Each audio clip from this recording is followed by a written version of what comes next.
Science fiction அப்படின்ற ஜானருக்கு definition கொடுத்தது சில ஹாலிவுட் படங்கள். அதில் one of the main role independence டேன்ற படத்துக்கு இருக்கு. ஸோ இண்டிபெண்டன்ஸ் டேவோட ரெண்டாவது பாகம் இண்டிபெண்டன்ஸ் டே ரிசர்ஜன்ஸ் எப்படி இருக்கு? லெட்ஸ் ஃபைண்ட் அவுட் இன் வேந்தர்.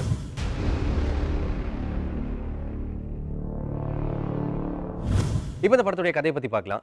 ஏலியன் ஷிப்பை வீழ்த்தி அந்த நாளை தான் வந்து இண்டிபெண்டன்ஸ் டே அப்படின்னு கொண்டாடுறாங்க. ஸோ அந்த ஏலியன் ஷிப்பில் இருக்கக்கூடிய மிச்சம் மீதியில் இருக்கிற டெக்னாலஜியை யூஸ் பண்ணி ஹியூமன் லைஃப்பை வந்து இன்னும் ரிசோர்ஸ்ஃபுல்லாக, அதுவும் இன்னும் பவர்ஃபுல்லாக வந்து ஒரு நல்ல வெப்பன் சிஸ்டம்லாம் வச்சிருக்காங்க உலகத்தில். இன்னொரு ஏலியன் ஷிப் வந்து அதை எதிர்க்கிறதுக்கான மனதைரியத்தோடு வந்து வாழ்ந்துகிட்டு இருக்காங்க. அப்படி இருக்கக்கூடிய சமயத்தில் தான் ஒரு வியர்டான ஒரு பிளானெட்டில் இருந்து ஒரு வித்தியாசமான ஒரு ஸ்பேஸ் ஷிப் வந்து எர்த்தை நோக்கி வந்துகிட்டு இருக்கு.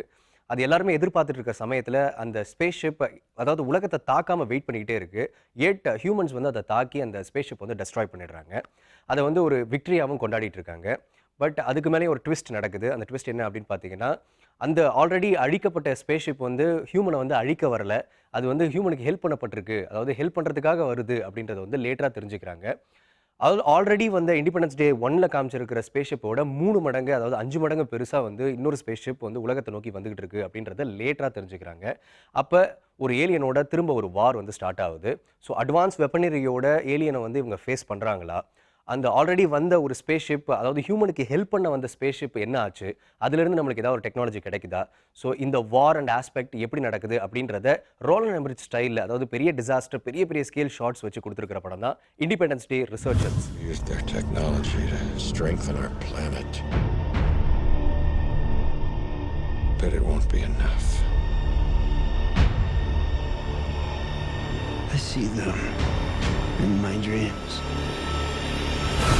இப்போ இந்த படத்துடைய கேரக்டர் பர்ஃபார்மன்ஸ் பற்றி பார்க்கலாம். ஜெஃப் கோல்ப்ளம் அண்ட் பில் பல்மன் ரெண்டு பேருமே இண்டிபெண்டன்ஸ் டே 1ல் இருக்கக்கூடிய அதே கேரக்டர் கண்டினியூஷனில் வராங்க.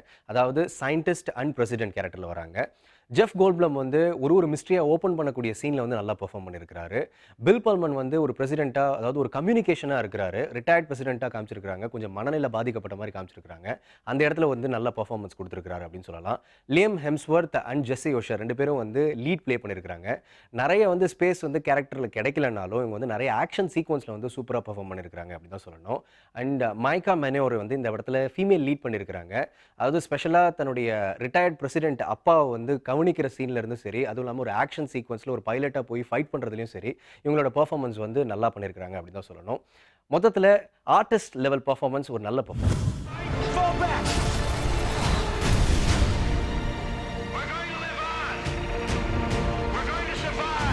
இப்போ இந்த படத்துடைய ப்ளஸ் அண்ட் மைனஸ் பற்றி பார்க்கலாம். இந்த படத்துடைய ப்ளஸஸ் அப்படின்னு பார்த்தோம்னா, பெரிய விஷுவல் எஃபெக்ட்ஸ், அதாவது லார்ஜர் ஸ்கேலில் இருக்கக்கூடிய விஷுவல் எஃபெக்ட்ஸ். அப்படி ஒரு ஸ்பேஸ் ஷிப் வந்து உண்மையாகவே உலகத்தை தாக்குச்சுன்னா அந்த பெரிய ஸ்கேலில் வந்து எப்படி இருக்கும் அப்படின்றத வந்து உண்மையாகவே உணர வைக்கிற மாதிரி சில ஷார்ட்ஸ்லாம் அமைச்சிருக்காங்க.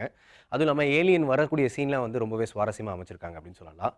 நெக்ஸ்ட், ஆர்டிஸ்டோடைய பர்ஃபார்மன்ஸ் இந்த படத்துக்கு வந்து ஒரு பெரிய சப்போர்ட்டாக வந்து அமைஞ்சிருக்கு. எல்லாருமே தன்னுடைய கேரக்டர் வந்து ரொம்ப கரெக்டாக காஸ்ப்ளேயாக பண்ணியிருக்காங்க அப்படின்றது இந்த படத்துக்கு இன்னொரு சப்போர்ட்டிவ் பாயிண்ட்டாக வந்து அமைஞ்சிருக்கு.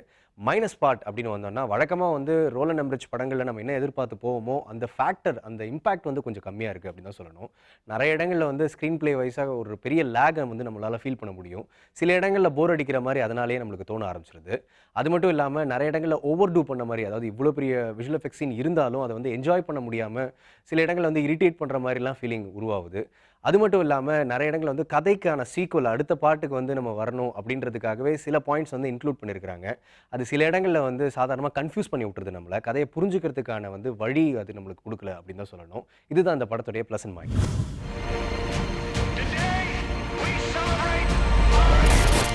இண்டிபெண்டன்ஸ் டே 1 மைண்டில் வச்சுட்டு போனீங்கன்னா இந்த படம் உங்களை சில இடங்களில் டிசப்பாயிண்ட் பண்ணுறதுக்கான வாய்ப்புகள் இருக்குது. பட் பெரிய டிசாஸ்டர் ஃபிலிம் உங்களுக்கு பிடிக்குமா, ரோலண்ட் எம்ரிச் படங்கள்லாம் பார்த்து நீங்கள் பழக்கப்பட்டவரா, இந்த படம் கண்டிப்பாக உங்களுக்கு ஒரு சூப்பர் என்டர்டெயின்மெண்ட்டாக இருக்குன்னு சொல்லலாம். Independence day resurgence, please go watch it in theatre.